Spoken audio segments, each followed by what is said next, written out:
my first major experience was pretty heavy, and it was kind of a reckoning, like a self-realization. I physically felt it. I knew that I needed to make some changes and do something better for you and the kids. And then I saw you taking the kids every Sunday. So I was like, well, I can't continue to lean on you for your testimony as well as others in the ward to bless our children and to baptize our children when the time came and anything else. So sorry.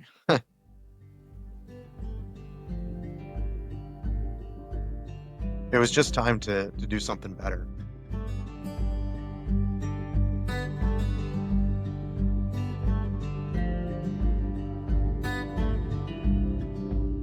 Hey everyone, this is Claire Thomas with the Convert Devotionals, and this is, I guess you're officially my first guest, Chris. This is my husband, Chris, and I have him on because he has an amazing story of conversion. And we also have some other things that we want to talk about that will be beneficial to our listeners. So let's get started. Chris, start with your story, start with, how you grew up and a little bit about you, and then we'll get into your story. So I grew up mostly Southern Baptist. Um, we were churchgoers for the first, I don't know, probably up until I was about 9 or 10, maybe, somewhere in that range. And we were very devout. So my father was a very devout Christian. Like I said, Southern Baptist. He was very against the teachings of the LDS faith. So we actually used to protest against it, things like the Easter pageant. So the guys that you'll see out there passing out flyers um, against the church, against the teachings of the church and the principles and all. He was one of those guys that would hand those out. Um, we were very, I don't want to say sheltered from the teachings of the church, but it was not to be pushed in our home. So, and I grew up in Mesa, so we grew up among a lot of Yeah. LDS. Yeah. So I knew a lot of them at school. I didn't really know who was and who wasn't at such a young age. It wasn't a talking point, when you meet somebody or whatever. So, but I will say I didn't really have any friends that were Mormon. Maybe it was just the way that it went. Um, I don't know. So I wasn't really familiar with the faith. Um, Are you saying Mormons can't be in band? Are you saying they're not good oh no, drummers, no, good guitarists, good singers? no, it has nothing to do with that. No, I'm Chris, just saying. Um, I didn't. I didn't hang out with them. It wasn't part. They weren't Mormons weren't part of our group. I guess I we know, just I'm kidding. the rock and roll, skateboarding, and no, it was just they not like us. Yeah. So Chris was a drummer in a band for a long time. So you played in high school, after high school, you toured a little bit. yeah, I Like a, used to tour I mostly. So know. I went out of state, um, played a few shows in L.A., Hollywood, but a lot of gigging, a lot of recording, writing, and the whole 9 yards. So I was very active in the music scene, and that's kind of what led me to you. So my best buddy, I guess you'd say, he and I were living together just behind where you were working at the time. And I was going over and I would stop into Walgreens, and that's kind of how you and Get I your met, cigarette. to get cigarettes and beer and whatever else that I needed. And This is that's a real podcast. that's This is our how you real and I met. stories. So as obviously we both know, but in music and doing the band thing and all that, I don't know. I guess the rest of that is history. So Claire, I went in for a haircut one day and ended up taking Claire out, and Not the first time. first time took a couple times, but nevertheless, she couldn't resist my charms for too long. So that's how she and I met. And then Claire wasn't a member at the time, and well, I'll let you tell that. Well, first of all, who wouldn't want to date a drummer in a band? But anyway. That's I hope my daughter never does. Any of my daughters, for that matter. But Yeah. uh, It's been silly. so Claire wasn't a member at the time. Once she did go back to the church, and I know you're going to share that in other episodes, but once she did go back, it was a complete uh, learning curve, a complete 180. Yeah. So, Sorry, I'm not can I oh no, um so after we met, it was like it was just fun and party central. Like I said, Chris was playing in bands and it wasn't touring, but he played lots of gigs around Arizona. And so it's fun going to the gigs and hearing them, and then all of the group of friends that we just we just had a blast together. But there was not a care in the world. There was no talk of religion. It didn't matter any of the stuff that Chris grew up believing. We never really talked about God much, religion much. We were just doing our own thing and having a good time. hmm yeah. As we got married, as we got engaged and got married, um, we talked a little bit about how are we going Yeah. to raise our children? What are we going to do? And I know that was one of the questions when I went and asked your dad Mhm. about proposing to you. That was one of his primary. It probably was the most important question that he Yeah. asked. And I think at that time we were kind of like, well, we'll see how it goes. We'll cross that bridge when we get there because you hadn't, you were, I want to say distancing yourself from the church because that's not the case, but you weren't active. We kind of brushed it under the rug. I don't know. Yeah, Maybe and I'm my wrong. my family, like my parent, all my family loved Chris when we first got together, and it was funny seeing Chris's transition and like meeting all my family because, like I said, I'm from a big family.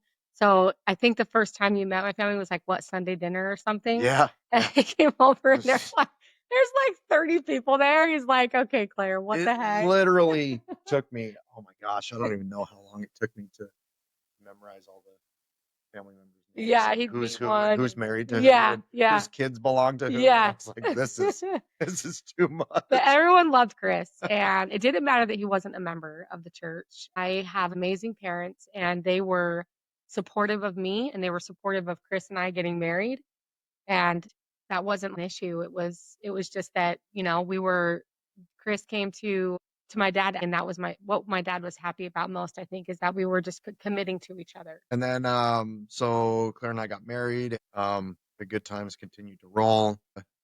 So we got married in 2010, and then 2012 we had Lucy, Mhm. and then mom passed away, Mhm. and after that, Claire started to spiral for a few months, and then she taught herself and found her faith again and started going back to church. And that's when it started to get real weird. So I remember coming home.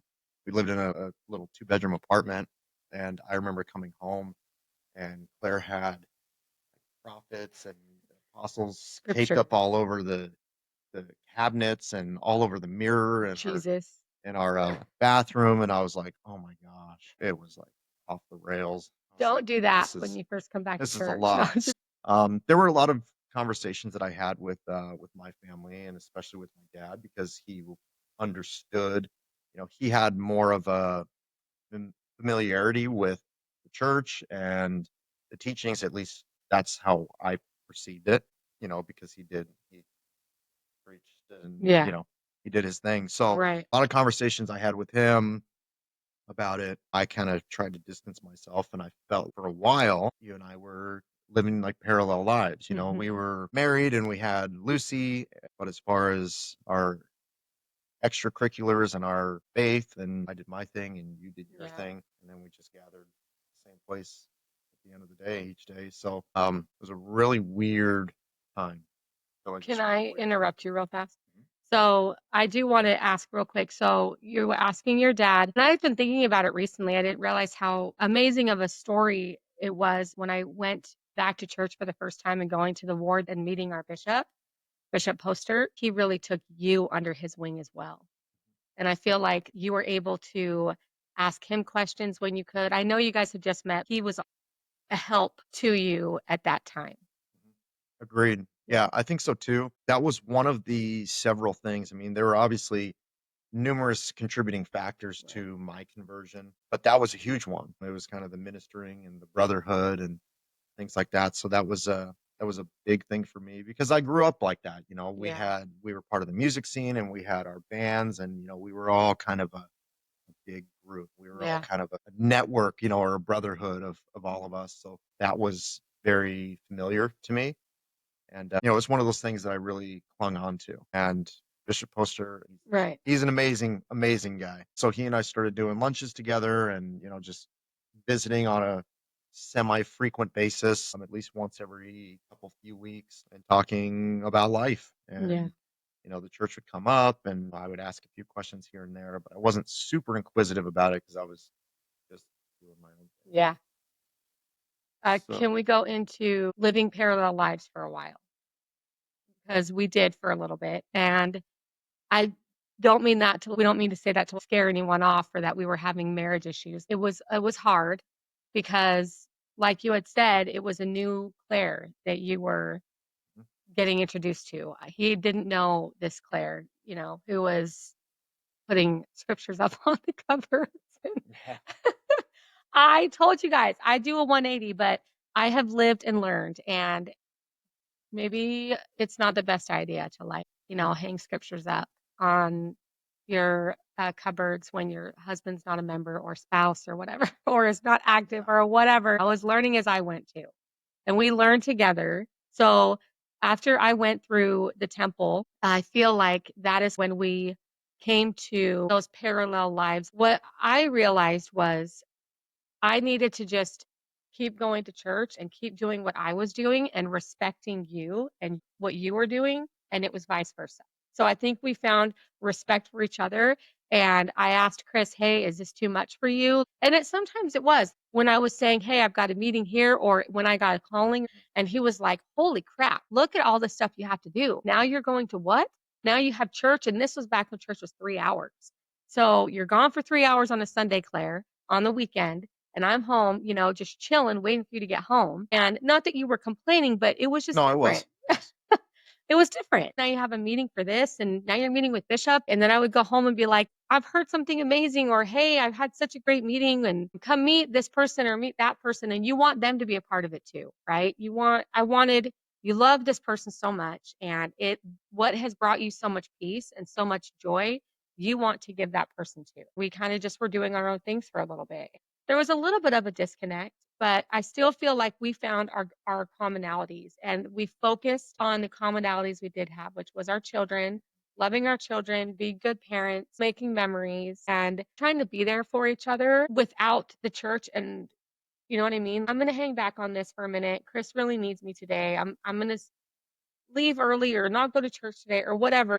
You've got to make those decisions, and don't take it lightly, or just figure out. I think the Lord will help you with making those decisions. What can I do to help Chris feel more comfortable, or how can I make our marriage work? How can we connect? You know what I mean? How can we Find some stay? things that we could connect on. Yeah, how Yeah. can we stay connected? I don't know. I don't know if there's anything that you want to add to that. No, I think that, you're right. It was, I mean, like I said, it was a it was a weird time. I think that's accurate. I think that really that's kind of what it came down to, at least in my mind, was that who did I marry? Like, I don't even know who she is anymore. I didn't know how you were when you were in the church, and then I Yeah. met you when you weren't in the church, and then you went back. It was a learning curve, and I had to. I don't want to say like fall in love with you because I was still in love with you, but I had to fall in love with Yeah. the new lifestyle, and Yeah. I had to get used to that. And Yeah. wonder, like, is this going to be forever, or is this just Right. a phase, or what? So, That's true. I didn't even think about that. That you were probably thinking, man, wonder if this is just going to be a is this going to phase, or last? Is she yeah, going to like snap out of it, yeah, and yeah. we're going to That's be so back to true. normal again? Yeah. And And there's s- nothing wrong with thinking that way. I think that's completely normal for other families or couples that are going through that, or that are in or have been in that same situation. I think that's totally normal. well, because it was as well, it was you had just had Lucy, Hmm. and then your mom passed away. So is this just a coping mechanism? Yeah. Is this how she's dealing with postpartum and grieving and, Yeah. everything else and trying to get sober, and it was the perfect storm. So I'll just wait this out and see if this is going to stick or if this is just a phase that she's going through and things will go back to normal after a while or whatever. Needless to say, they didn't go back to normal. And I use that term loosely, but back to our normal, what we thought Hmm. was. Um, so that was 2012, early 2013, and around 2015 2016. That's when I had a couple spiritual experiences and everything kind of fell into place. So I just got to a point. You were going to church, you were doing it every Sunday, and I was staying home and just watching football every Sunday. Would start going, all right, fine, I'll go to church with you once a month. That was the deal, and I won't stay for second hour. Or maybe I'll just see how it goes or whatever. I have a Sometimes I would. question before I forget, sorry. You were supportive of me bringing because at this time, so we had Lucy and then we had Decker in 2014. So we had moved to Chandler by that time, Oh yeah, and I was yeah. in yeah, We they had all another child in this time too. I guess I should have mentioned our and son. there's don't let me forget about the other I think this was also another like small miracle about our bishops knowing each other from both wards that we had moved into and out of. But anyway, you were very supportive of me bringing the kids. It never bothered you at all, or No, yeah, no, because you know, I understood that, the kids need even though I wasn't there, I still as far as faith-wise, I was more like agnostic, like, "Oh, maybe God exists, maybe he doesn't, right, I guess we'll find out." I wasn't a theist, like, "Oh, no, there is no God," like that, and because I was unsure, I was still pretty open to it, and I was like, "Well, it could be good stability for the kids. It's good for them to learn who Jesus is." Because I grew up knowing who Jesus yeah, was. Wasn't true. strong into faith, but, But you had that in your childhood, I and had so that in that mind, and that probably helped a lot of your decision making was because you had those memories mhm. from your childhood. You were taught by your dad against the church. I didn't know if that was. I'm surprised that that wasn't much more of an issue as far as like, no, you're not bringing the kids into that cult or Well whatever. well, I mean, I had to respect you too. I can't tell her no, because then if I wanna bring them to a different church, she's gonna tell me no. I remember you saying that you wanted to try different Yeah, churches. yeah. So, I had to be somewhat open to it. Yeah. Um, 'Cause I said I was more open and I said, "If you wanna bring the kids to any other church or you go yourself," and I told him, "Not yourself." I said, "I will go with you." Said, "Please explore. Please do whatever you need to do, and I will support you and I'll go with you. Doesn't just have to be my church. Find a church, I'll yeah, be there." but I never Yeah. That's okay so, though. yeah. But the agreement was there. I will support you in your faith journey. Well, and the kids were so little too that I was like, "It's not gonna hurt them Yeah. going to church." It's not like it's poisoning Yeah. them, poisoning their little minds or anything like that. They go and they sing songs about Jesus. And we moved to Chandler, and, we met who was our new bishop, who's now our stake president. He had a connection with him, so he and I spoke on the phone, and then somehow he showed up in People You May Know on LinkedIn, and I Mhm. put 2 and 2 together that he and Bishop Poster worked together, so they Yeah. were kinda like counterparts at Yeah. their insurance firm. Yeah. So, that was a crazy thing, and it was small world type thing. So, Bishop Poster knew a lot of my story, and he shared it with With Bishop his Groman, yeah. President Groman Yeah. now. He shared a lot of that, so then President Groman kinda became my buddy. I would do lunches with and things like that, and he and I just had a lot in common as far as sports, and we developed a really close friendship. And not only that, but we did also live next door to your sister, and Mhm. so there was that element too, that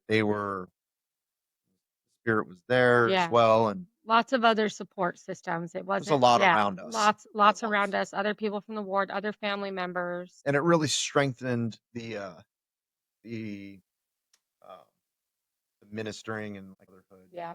I already knew people coming into the ward, and so it kind of acclimated me a Yeah. little bit more, put me a little more at ease to come to church, and much as I didn't want to, and I'd prefer to stay home, make sure my fantasy team was winning on Sundays. It was In your salsa.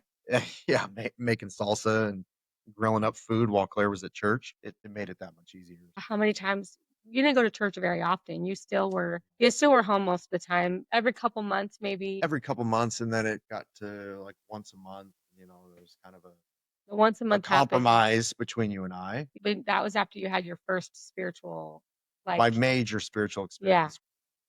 My first major experience, was pretty heavy, and it was kind of a reckoning, like a self-realization. I physically felt it, and, I knew that I needed to make some changes and do something better for you and the kids, and then I saw you taking the kids every Sunday, so I was like, "Well, I can't continue to lean on you for your testimony as well as others in the ward to bless our children and to baptize our children when the time came and anything else.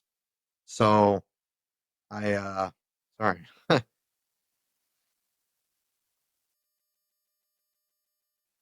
It was just time to do something better, and, it was kind of a self-discovery. I remember when I had my first spiritual experience, going and talking to President Groman and saying, "Hey, this is what I'm feeling, this is what happened to me, this is what I felt, I wanna learn more about it," and that's where he said, "Start coming to church more often." That's when I said, "Alright, I'll come once a month." Yeah, I think that's where it was, but, that or any church, I think. I think he was just trying to draw closer to just God, do just something, do just something, like, pray or do work on something. that feeling that you got. Yeah, exactly. So yeah, he challenged me to do that, and we met. We must have had a 4-hour conversation, and I was very adamant. Like, I don't want to, or he was very adamant. Don't do this for anybody else except you. You got to make sure you do what's best for you and your family.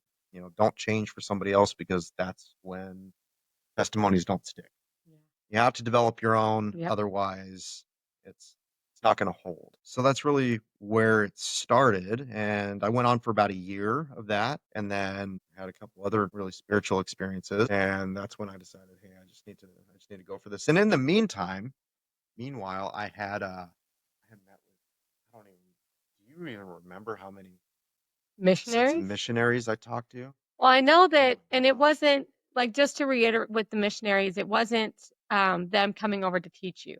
It was them coming over to, um, to meet you, and because I was going to church, they knew me from church, and it was like, "Hey, we'd love to meet your family," and that's how so many of the church was, how so much of the ward was like, "I wanna meet your other half." They wanted to just meet and the other people in the ward, it was more, "Hey, we wanna meet your other half." Like, it wasn't about converting you, it was about this is we love Claire, we love your kids, we wanna meet you, Chris, we just wanna get to know you Mhm. and find that community. So the missionaries were the same way, and they just came over to meet you, and for so long, there was sister missionaries, and there was 2 in Well, particular. I remember even meeting with all the missionaries, I was so stubborn about it, and Yeah, and I mean, for some of it, I guess, is was valid at the time, because they were 18 years old, dude. This is like yeah.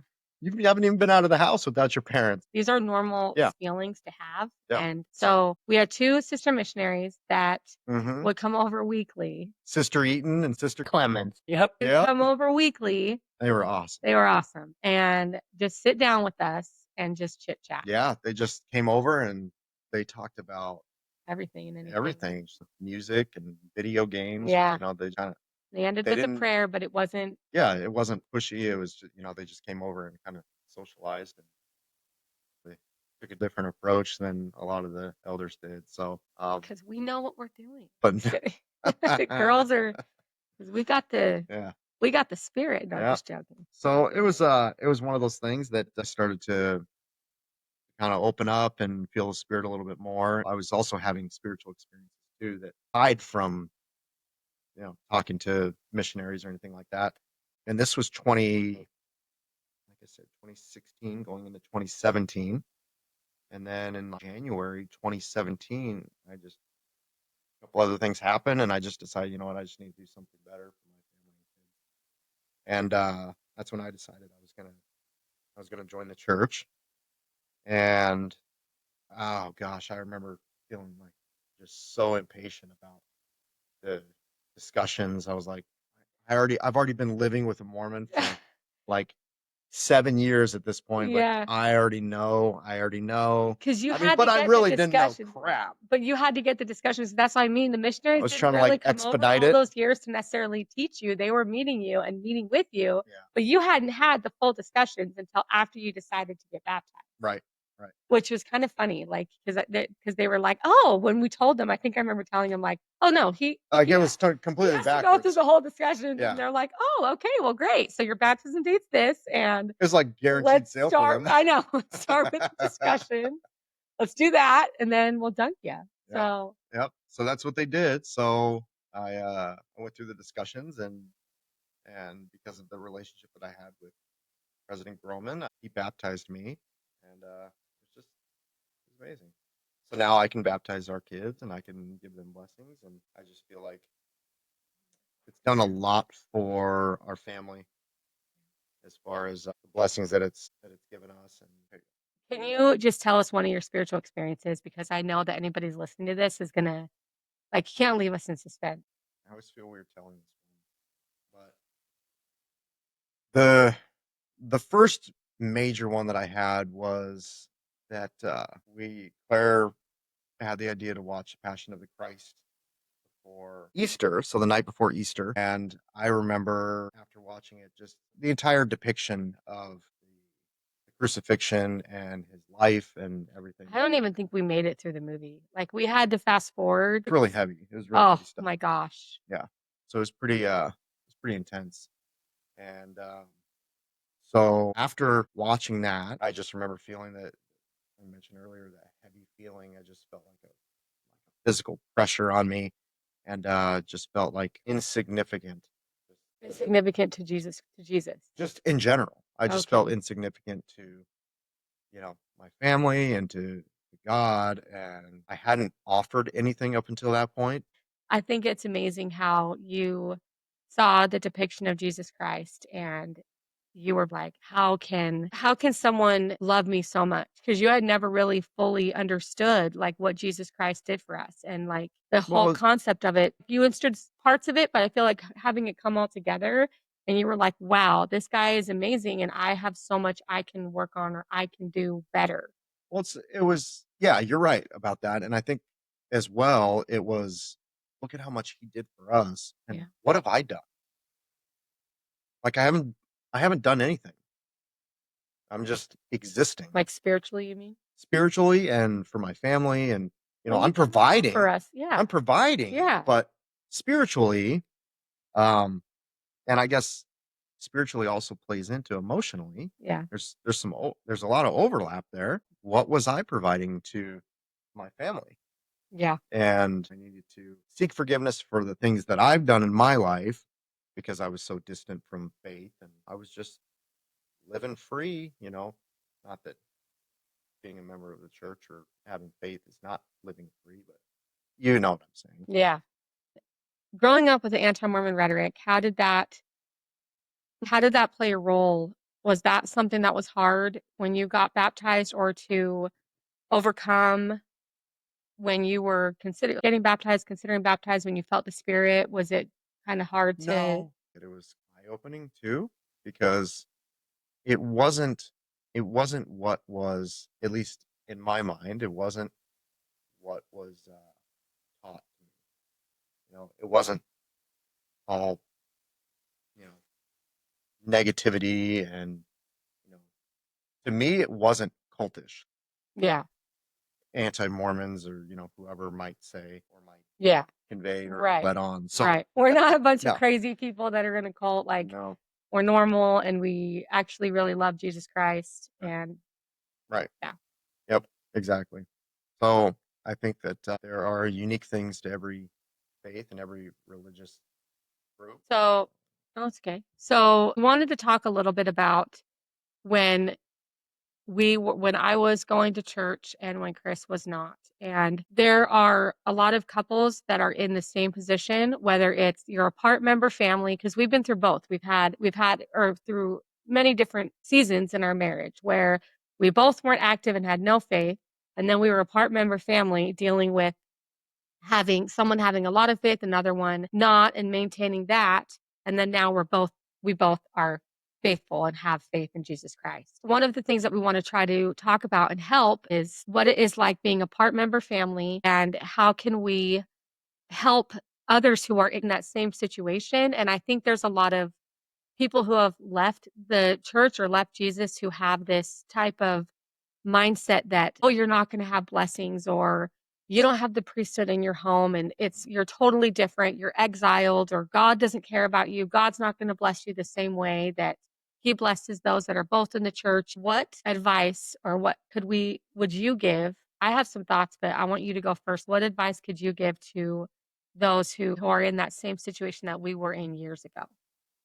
I think the biggest thing that comes to my mind is just patience and sacrifice. I think that we were able to endure through that because we were patient, and we sacrifice it. I think that you had to be patient with my lack of faith, and I had to be patient with every time something happened with you saying that just put it in the Lord's hands. And Yeah. well, I don't even know what that means. Yeah. So I don't Yeah. know how else to Yeah. say it. I want to tell an experience that I had with you. We had when we were having a rough patch in our marriage. First off, it's not always going to end the way that it ended for us. I'm not saying I know our future, but it's not always going to end the way that it ended for us. Like Yeah. you joining the church and that prayer being answered for me, because it was a prayer for a long time of mine to have Chris be of the same faith and to be able to raise our kids as one. That was definitely a prayer. I'm not denying it. For sure it was. Not Well, that's everyone. not to say, sorry to interrupt you. No, it's That's fine. not to say that part member families can't raise their children as one. Right, exactly. Not everyone is going to have that. And I remember we separated for a time, for a little while. And I remember I was on the treadmill at the gym and I was listening to a talk by Uchtdorf, by Dieter F. Uchtdorf. And I got the strongest impression that I just needed to calm down as far as with you, that I had been kind of going. I was just so excited to have Chris to hear it that I wasn't truly thinking, what is this doing for Chris? Like, I know at times I was, but I didn't think that pushing Jesus on him was going to be something bad. Like, how could pushing Jesus on you make our marriage worse? Or why is that a bad thing? But realistically, when that spirit told me, you need to calm down and relax, just let this happen on its own time or in its own way. And I did not know what the future was going to hold, but I came to a realization that day that if you never join the church, that it's going to be okay. Just remember that overwhelming feeling of just relax and calm down. And once I did that, I gave you we mended some things and you moved back in, and I feel like me backing off a little bit and just letting the Lord work, it really made a difference in our marriage. I think it's also important to talk about. I remember a comment like you had said earlier in the podcast, like with blessing the children and having the priesthood in your home and how that's super important, and it really is. And I remember a comment said you can't have a happy, normal family if you don't have the priesthood in your I home. remember that. And I was so angry, but I was like, whatever. They don't understand. Just let it go. But I want to just reiterate that every family is in different situations. And I got my own personal revelation with my own testimony and with different things of how I should treat Chris or act with the kids or what I should do on my journey. I got that on my own, and Chris got his on its own. We both had our own spiritual experiences. Chris also led our home. Even if he's not a member, even if your spouse is not a member or is not active or doesn't have any faith, that doesn't mean that you guys can't find unity and you can't have ways to have your husband participate and have ways to find how can you lead our home. And you still did lead our. I wasn't just because you Just not didn't have the spiritually. priesthood. Well, but at times you did though. Like you still made the decisions. It was still we came to common ground. I found it in other ways and I still had Chris, hey, what can you do to help me or what can I do to help you? How can you lead our children? You don't need to have them give you a blessing, but you can pray with them. Or, hey, would you know what I'm saying? You still prayed with our children. You still had very important discussions and talks. And it's so meaningful. There are so many meaningful things and ways to work together and to have a man lead your home when your husband is not a member of the faith or your spouse is not a member of any faith or is struggling. I remember talking with your dad, my father-in-law, about a scripture basically saying that the family is to follow the man of the house, and Mhm. as long as he's leading in righteousness. So Yeah. even if it's not the LDS faith, as long as it's being led in righteousness and the way that God intends it, just stay close to God and just teach your children. I Yeah. think Yeah. that's most important. And I think the Lord, I think the biggest thing that comes down to it, because I know we know what it's like to have problems in your marriage when it comes to faith. And I think that the Lord will work it out. I think that the Lord will give you what you need. From what I felt before you were not a member was the love the love that I got and the confirmation that I got when I was coming back to church, knowing that it was going to be just me, was that the Lord will The he difference. makes up the difference. Thank you. So the Lord will make up the difference. Please don't let that stop you. Please keep your faith, try to keep your faith strong and find ways that you guys can respect each other, because I think that goes a long way, is knowing what in a marriage, how you can respect each other and still find that love and those commonalities and what makes you guys still.